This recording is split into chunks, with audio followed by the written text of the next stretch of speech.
మన్మధుడే బ్రహ్మను పోని సృష్టించాడేమో గాని 50 కేజీల మందారాన్ని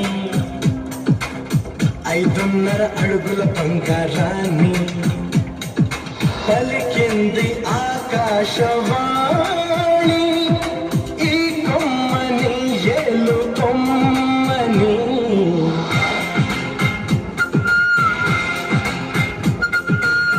మన్మధుడే బ్రహ్మను పోని సృష్టించాడేమో గాని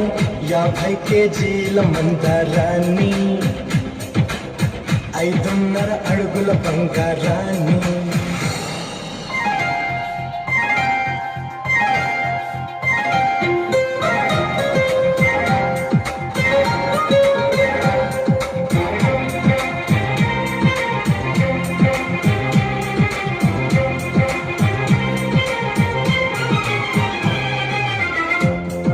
దీన్ని తెలుగులో కారం అంటారు,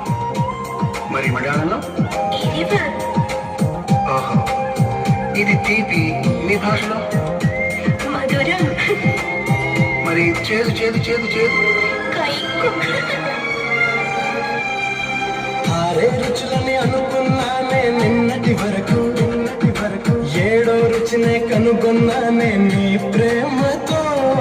രുചികളാണെന്ന് ഞാൻ കണ്ടു ഇന്നലെ വരയിൽ എല്ലാം രുചിയും ഉണ്ടെന്നറിഞ്ഞു നീ പ്രേമത്തോ నిన్నటి దాకా 4 దిక్కులు ఈ లోకంలో ഇന്നു മുതൽ నువ్వే దిక్కు ఈ లోకత్తు മനസ്സിലായോ నీ పలుకులే కీరవాణి నా పెదవితో తాళమేయని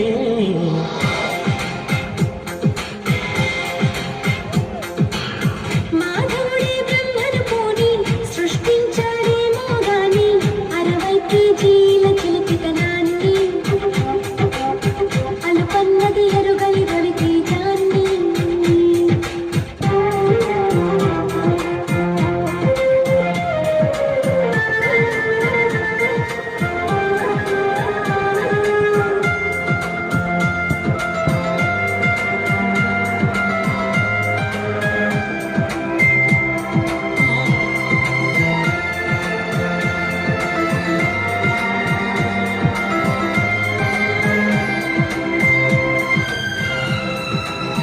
పెదాలు ఏమంటారు? చుండ్రు నడుముని ఇడుపు నా పెదాలతో నీ నడుము మీద ఇలా చేస్తే అంటారు. ఆశ దోష అమ్మో ఇది మీష చెప్పమంటుంటే చెప్పనా రెండో మూడో కావాలమ్మా భూతద్దాలు పొందో లేదో చూడాలంటే నీ నడుముని వందల కొద్ది కావాలంట జలపాతాలు పెరిగే కొద్ది తీర్చాలంటే నీ వేడిని లెక్కకు మించి జరగాలమ్మా మొదటి రాత్రులు మక్కువ తీరక చేయాలంటే మధుర యాత్రలు విన్నాను నీ హృదయవాణి వెన్నెల్లలో నిన్ను చేరని మన్మధుడే బ్రహ్మను పోని సృష్టించాడేమో గాని 60 కేజీల దుడుకుతనాన్ని అలుపన్నది ఎరుగని రవితేజాన్ని పలికింది ఆకాశవాణి